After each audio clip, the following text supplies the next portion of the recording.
जय Hind defence lovers. आज की टॉप हेडलाइंस कुछ इस प्रकार है। इंडियन आर्म फोर्सेस के गोला बारूद को रखने के लिए भारत ने बनाई एक खास तरह की अंडरग्राउंड फैसिलिटी। अपाचे और चिनूक जैसे हेलीकॉप्टर्स की रिपेयरिंग और ओवरहॉलिंग का कार्य मिल सकता है अब इंडियन इंडस्ट्रीज को। ब्रह्मोस एरोस्पेस ने हाइपरसोनिक वर्जन को विकसित करने के प्रयास किए तेज। पहली बार किसी कैरिबियन नेशन के साथ भारत ने साइन किया डिफेंस पैक्ट। और वॉशिंगटन पोस्ट की रिपोर्ट का दावा कि भारत ने रशिया को दिया है हर जगह पर सपोर्ट करने का आश्वासन।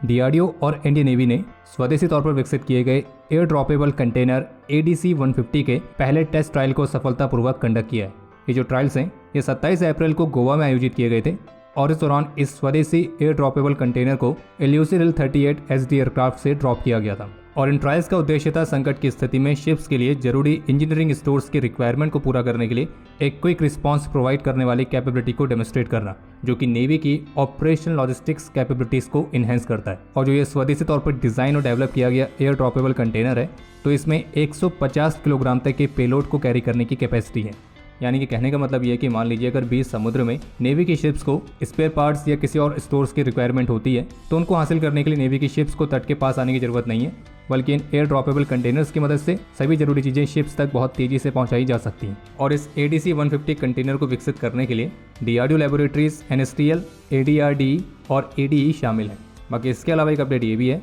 कि Delhi based DRDO laboratory CFEES ने एक vertical shaft based underground ammunition storage facility को भी विकसित किया है और 30 अप्रैल को इस अंडरग्राउंड एम्यूनेशन स्टोरेज स्ट्रक्चर के सफलतापूर्वक डिजाइन वैलिडेशन ट्रायल्स कंडक्ट किए जा चुके हैं। और इन ट्रायल्स के दौरान इस अंडरग्राउंड फैसिलिटी के एक चैम्बर में आर्म्ड फोर्सेस की प्रेजेंस में लगभग 5000 किलोग्राम तक के TNT को डेटोनेट करके दिखाया गया था। और जो ये अंडरग्राउंड एम्यूनेशन स्टोरेज है इसे इस तरह से बनाया गया है कि अगर मान लीजिए इसकी किसी एक चैम्बर में कोई एक्सप्लोजन होता है तो उसका असर बाकी के अदर चैम्बर्स और फैसिलिटी पर नहीं पड़ेगा और जो बाकी बची फैसिलिटी है वो पूरी तरह से काम करती रहेगी। और चूंकि पर्याप्त मात्रा में जमीन उपलब्ध ना होने की वजह से जो हमारे आर्म्ड फोर्सेस हैं उन्हें अपने गोला बारूद को स्टॉक करने में काफ़ी मुश्किलों का सामना करना पड़ा था, क्योंकि एम्यूनेशन स्टोरेज स्ट्रक्चर्स के लिए एक अच्छे खासे सेफ्टी डिस्टेंस की रिक्वायरमेंट होती है और आप इनको ऐसे ही कहीं भी स्टोर करके नहीं रख सकते। तो आर्म्ड फोर्सेस की इसी डिफिकल्टी को दूर करने के लिए एक vertical shaft based underground ammunition storage facility बनाई गई है। और इन एम्यूनेशंस को अंडरग्राउंड स्टोर करने से जो एक बड़ी सेफ्टी डिस्टेंस की रिक्वायरमेंट होती है तो वो भी काफ़ी कम हो जाएगी।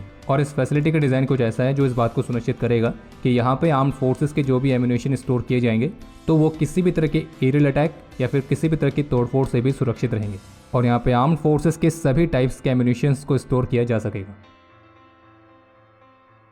इकोनॉमिक टाइम्स की तरफ से जारी रिपोर्ट के मुताबिक भारतीय रक्षा मंत्रालय मेक इन इंडिया इनिशिएटिव के हिस्से के तौर पर अब भारत द्वारा इस्तेमाल किए जाने वाले जो वेस्टर्न ओरिजिन के एयरक्राफ्ट हैं तो उनकी रिपेयरिंग और ओवरहॉलिंग में अब इंडियन इंडस्ट्रीज को शामिल करने पर विचार कर रही है। और इंडियन इंडस्ट्रीज को वेस्टर्न ओरिजिन के एयरक्राफ्ट के लिए रिपेयर और ओवरहॉल फैसिलिटीज को स्थापित करने के लिए कहा भी गया है। और रिपोर्ट के मुताबिक रक्षा मंत्रालय की तरफ से ये जो कदम है खास तौर पर ऐसे समय पर लिया जा रहा है जब कुछ वेस्टर्न ओरिजिन के एयरक्राफ्ट के लिए जो मेंटेनेंस सपोर्ट कॉन्ट्रैक्ट था वो अब पूरा होने वाला है। और अब भारतीय रक्षा मंत्रालय उन फॉरेन सप्लायर्स को भी टेस्ट करेगी जिन्होंने एयरक्राफ्ट के परचेज के समय प्रॉमिस किया था कि वे भारत में इन एयरक्राफ्ट की रिपेयर और ओवरहॉल फैसिलिटीज को भी ट्रांसफर करेंगे। और इस इनिशिएटिव में Chinook helicopters, Apache attack helicopters और C-130J ट्रांसपोर्ट एयरक्राफ्ट, तो ये वो 3 मेन प्लेटफॉर्म्स हैं जिनकी रिपेयरिंग और ओवरहॉलिंग का कार्य अब इंडियन इंडस्ट्रीज के पास जा सकता है। और इस बात में कोई डाउट नहीं है कि ये जो महत्वपूर्ण कदम है ये भारत के एरोस्पेस सेक्टर में काफ़ी महत्वपूर्ण रूप से रोजगार के नए अवसर भी क्रिएट करेगा। फाइनेंशियल एक्सप्रेस की तरफ से जारी रिपोर्ट के मुताबिक ब्रह्मोस एरोस्पेस ने ब्रह्मोस मिसाइल के हाइपरसोनिक वर्जन को विकसित करने के प्रयासों को और तेज कर दिया है और इसी के तहत ब्रह्मोस एरोस्पेस ने हाइपरसोनिक वर्जन पर काम करने के लिए भारत और रशिया में स्थित कई इंस्टीट्यूट्स के साथ टाई अप भी किया है। जैसे कि अगर बात करें भारत की तो ब्रह्मोस एरोस्पेस ने IISc बेंगलोर के साथ टाई अप किया है जहाँ पे करीब 20 साइंटिस्ट की टीम कुछ ऐसी टेक्नोलॉजीज को विकसित करने पर काम कर रही है जो कि मिसाइल्स, एनर्जी मॉड्यूल्स, स्क्रैमजेट प्रोपल्सन्स और जरूरी एल्गोरिथम्स को बनाने के लिए इस्तेमाल होने वाले हाई टेम्परेचर मटेरियल्स के लिए इस्तेमाल की जाएगी। और इन्हीं खास टेक्नोलॉजीज को विकसित करने के लिए IISc में एक अलग से सेंटर को भी क्रिएट किया गया है। और जबकि इसके अलावा इस परियोजना में रशिया में स्थित मॉस्को इंस्टीट्यूट ऑफ एविएशन भी इसमें शामिल होगा जो कि मुख्य रूप से हाइपरसोनिक वर्जन में इस्तेमाल करने के लिए प्रोपल्सन्स, काइनेटिक एनर्जी मॉड्यूल्स, तो इन सभी के लिए रिक्वायर्ड टेक्नोलॉजीज को प्रोड्यूस करने पर फोकस करेगा। इसके अलावा फाइनेंशियल एक्सप्रेस के साथ खास बातचीत में ब्रह्मोस एरोस्पेस के सीनियर ऑफिसर्स की तरफ से बताया गया कि ब्रह्मोस का जो नेक्स्ट जनरेशन वाला वेरिएंट है यानी कि ब्रह्मोस NG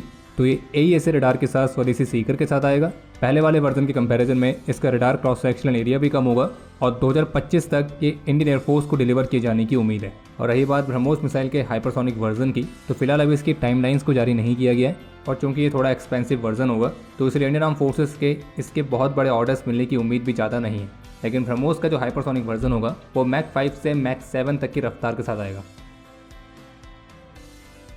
BSF ऑफिशियल्स के मुताबिक कल रात को राजस्थान में भारत पाकिस्तान सीमा के साथ BSF ने 2 अनआइडेंटिफाइड पाकिस्तानी घुसपैठियों को ढेर किया और ढेर किए गए इन पाकिस्तानी घुसपैठियों के पास से काफ़ी बड़ी क्वांटिटी में नार्कोटिक्स रिकवर किए गए। इसके अलावा एक अपडेट ये है कि असम राइफल्स के ट्रूप्स ने NSCN के टाउन कमांडर और उनके 4 कैडर्स को गिरफ्तार किया है, जिनमें से 3 मिलिट्री कैडर है और 1 सिविल विंग। और NSCN के कैडर के पास से कुछ आर्म्स एंड एमुनिशंस भी मिले, जिनमें 2.32 कैलिबर की पिस्टल, 10 लाइव राउंड्स, कॉन्ट्राबैंड और एक्सटॉर्शन रिसीट्स शामिल हैं। इसके अलावा ट्रिब्यून की तरफ से जारी रिपोर्ट के मुताबिक भारत ने पहली बार किसी कैरेबियन नेशन के साथ एक डिफेंस पैक्ट साइन किया है और ये कैरेबियन नेशन है डोमिनिकन रिपब्लिक, जिसे पिछले सप्ताह ही भारतीय विदेश मंत्री डॉक्टर एस जयशंकर ने विजिट किया। और भारतीय विदेश मंत्री की ही विजिट के दौरान भारत और डोमिनिकन रिपब्लिक के बीच ITEC डिफेंस स्कीम के तहत पैक्ट साइन किया गया है और जिसके तहत डोमिनिकन रिपब्लिक के जो आर्म्ड फोर्सेस पर्सनल हैं तो उन्हें भारत के कई सारे मिलिट्री ट्रेनिंग इंस्टीट्यूट्स में ट्रेनिंग मिलेगी। इसके अलावा दोनों देश कई अत्याधुनिक सेक्टर्स जैसे कि space exploration, satellite data management, artificial intelligence, biotechnology, information and communication technologies, तो इन सेक्टर्स पर भी अपने बीच के कॉपरेशन को और गहरा करने के लिए सहमत हुए हैं।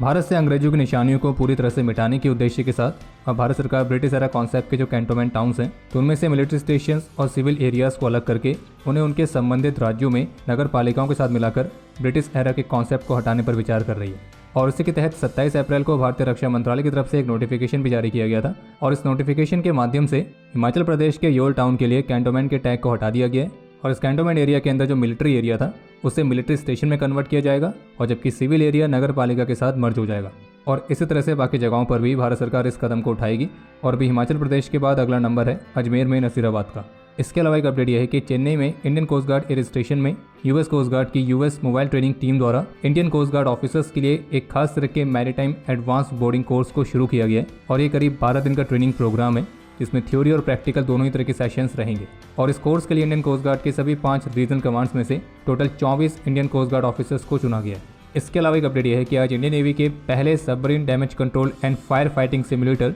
जिसका नाम है रक्षक, तो इसका उद्घाटन किया गया है। और जो ये रक्षक है ये स्वदेशी तौर पर डिजाइन और डेवलप किया गया सिमुलेटर है और इसकी मदद से इंडियन नेवी का जो सबमरीन क्रू है उसे सबमरीन द्वारा फेस किए जाने वाले हार्श रियलिस्टिक कंडीशंस के तहत ही डैमेज कंट्रोल के लिए ट्रेन किया जा सकेगा। और ऑफिशियल के मुताबिक इस रक्षक में 2 तरह के सिमुलेटर्स हैं, एक है डैमेज कंट्रोल सिमुलेटर और दूसरा है फायर फाइटिंग सिमुलेटर। बाकी एक अपडेट यह है जिसमें द वॉशिंगटन पोस्ट के एक रिपोर्ट में US के लीक्ड डॉक्यूमेंट के हवाले से ये दावा किया गया है कि मल्टीलेटरल वेन्यूज में भारत ने रशिया को सपोर्ट करने का आश्वासन दिया है। और द वॉशिंगटन पोस्ट के इस रिपोर्ट में यह भी कहा गया है कि भारत इस बात को भी सुनिश्चित करने पर काम कर रहा है कि अपकमिंग G20 समिट में यूक्रेन कॉन्फ्लिक्ट एक मेजर टॉपिक नहीं होगा। और जब किसी तरह से द वॉशिंगटन पोस्ट की ही रिपोर्ट में लीक डॉक्यूमेंट के हवाले से ये भी कहा गया था कि पाकिस्तान के ऑफिशियल ने यह कहा है कि पाकिस्तान चीन और US के बीच मिडिल ग्राउंड बने रहने का और ज़्यादा प्रयास नहीं करेगा। और खैर बाकी इस रिपोर्ट में भारत को लेकर जो दावे किए गए कि मल्टीलेटरल फोरम्स में भारत का सपोर्ट रशिया के लिए हमेशा बना रहेगा, तो ऐसा है या नहीं है तो इस पर कोई ऑफिशियल कमेंट देखने को तो नहीं मिला है। लेकिन एक बात ये क्लियर है कि भारत ने स्टार्टिंग से ही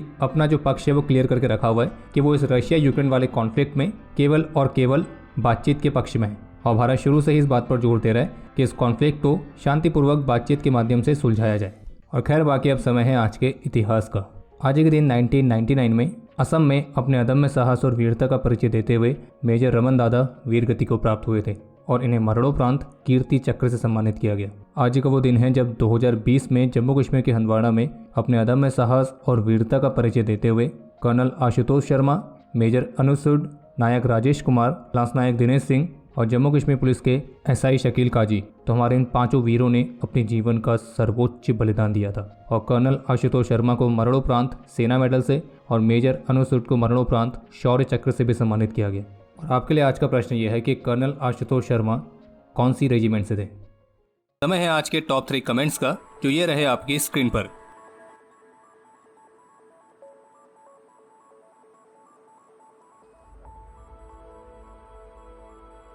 आज के इस एपिसोड के लिए इतना ही। उम्मीद है आपको एपिसोड पसंद आया होगा। अगर पसंद आए तो वीडियो को लाइक कीजिए, शेयर कीजिए और बाकी हमारे मर्चेंडाइज के नए डिजाइन को चेकआउट करना ना भूलें, जिसका लिंक आपको वीडियो के डिस्क्रिप्शन में मिल जाएगा। और बाकी अगर आपने चैनल को सब्सक्राइब नहीं किया है तो चैनल को भी सब्सक्राइब जरूर करें।